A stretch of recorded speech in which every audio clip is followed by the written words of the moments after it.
특히 외도에는 정서적인 면이 작동하기 때문에 혹 외도 관계를 정리하였다고 하더라도 외도 행위자의 정서적 정리가 되기까지는 시간이 걸릴 수 있습니다.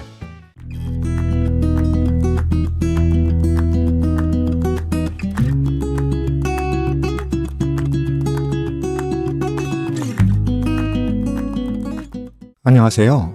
동행쌤입니다. 먼저 구독과 좋아요 부탁드립니다. 고맙습니다. 우리는 살아가면서 고이든 아니든 실수를 합니다. 양심적인 사람들은 실수를 인정하고 사과를 하며 반성을 하는 등 행동을 합니다. 그런데 그렇지 못하는 사람들도 있습니다. 대표적인 사례가 외도 행위자들입니다. 이에 외도 피해자가 던지는 질문 중 하나로 왜 외도 행위자는 외도 발각 후 정지까지 못할까라는 질문이 있죠. 이 부분에 대해 많은 외도 피해자들은 외도 행위자가 외도 상간자를 잊지 못해서 그렇다고 말하지만 이런 해석은 외도 행위자의 정직 관련 질문에 대한 답변 중 하나일 뿐 다른 경우일 수도 있습니다. 오늘은 이 부분을 다루어 봅니다. 첫째, 용기 부족입니다. 우리가 실수하고 이를 인정하며 사과하고 반성하는 데에는 용기가 필요합니다. 그런데 평소 우유부단한 성격이거나 내면이 약한 사람들의 경우 자신의 실수를 인정, 사과, 반성하는 것에 대한 용기가 없습니다.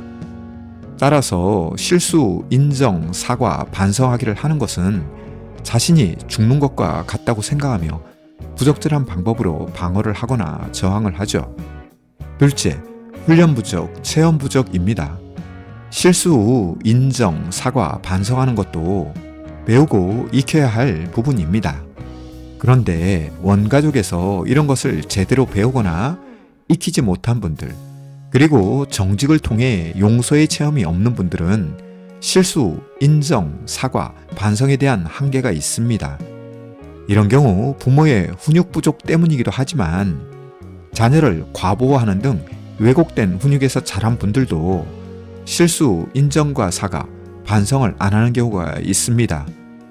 이런 분들이 결혼 후 외도를 하였을 경우 문제 해결에 대해 원가족에게 의존하는 경우도 있는데요. 참 안타까운 경우라고 할 수 있습니다. 셋째, 불안한 경우입니다. 외도 발각 후 외도 피해자도 불안에 시달리지만 외도 행위자도 불안에 시달립니다. 사회적으로 낙인이 찍힐 것에 불안하기도 하고 앞으로 외도 수습이 어떻게 진행될지에 대한 불확실성 때문에 불안하기도 합니다. 이에 외도를 인정하고 사과와 반성을 하며 책임을 진다고 하더라도 외도 피해자가 어떻게 나올지 잘 모르는 불확실성 속에서 불안한 외도 행위자는 참말보다 거짓말을 하기도 합니다. 1차적으로 자신을 보호하기 위한 거짓말부터 2차적으로 외도 상간자를 보호하기 위한 거짓말까지 다양한 거짓말을 하며 정직과 거리두기를 하는데요. 따라서 외도 행위자의 정직을 끌어내려면 부부 사이에 불안한 환경을 제거하는 노력이 필요합니다. 넷째, 의도적으로 회피하는 경우입니다. 여기서부터 심각한 단계로 접어들죠. 자신의 실수를 인정, 사과, 반성과 책임지기에 대해 회피, 기피, 도피, 부인, 부정하는 등 의도적으로 뭉개는 외도 행위자의 경우 외도 발각 후 정직하지 못한 모습을 보이는데요. 이는 심리적 방어를 떠나 병리적 현상으로 이어질 수도 있습니다. 대표적인 것이 성격장애죠. 자기애성 성격장애를 갖고 있거나 반사회적 성격장애를 갖고 있을 경우 자신의 실수에 대한 인정과 사과, 반성과 책임지기를 하지 않는 경우가 흔한데요.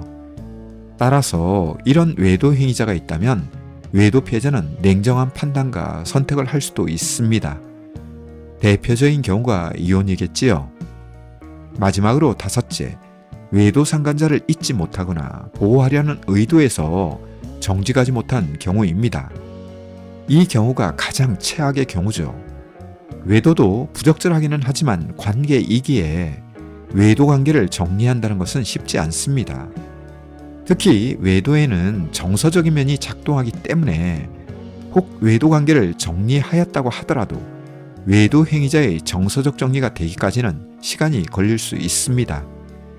이런 가운데 정직한 고백을 하거나 자백을 할 경우 외도 상간자에게 피해가 갈까봐 정직을 선택하지 못하는 외도 행위자가 있고, 아직 외도 상간자와 정서적 정리를 하지 못해서 정직을 선택하지 못하는 외도 행위자도 있습니다. 따라서 외도 직면 후 외도 행위자가 정직함을 보여주면 좋겠지만, 만약 그렇지 못한 상황이라면 외도 행위자의 정서적 정리가 될 수 있도록 부부가 함께 노력하는 시간이 필요합니다.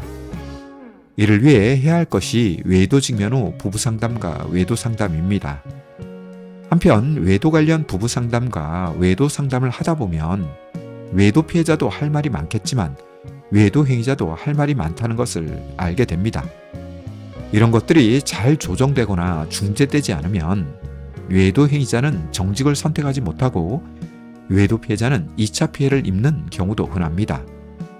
따라서 외도 발각 후 외도 행위자의 정직을 바란다면 부부 사이에 밀고 당기기를 하지 마시고 상담사를 만나 부부 상담과 외도 상담을 받으세요.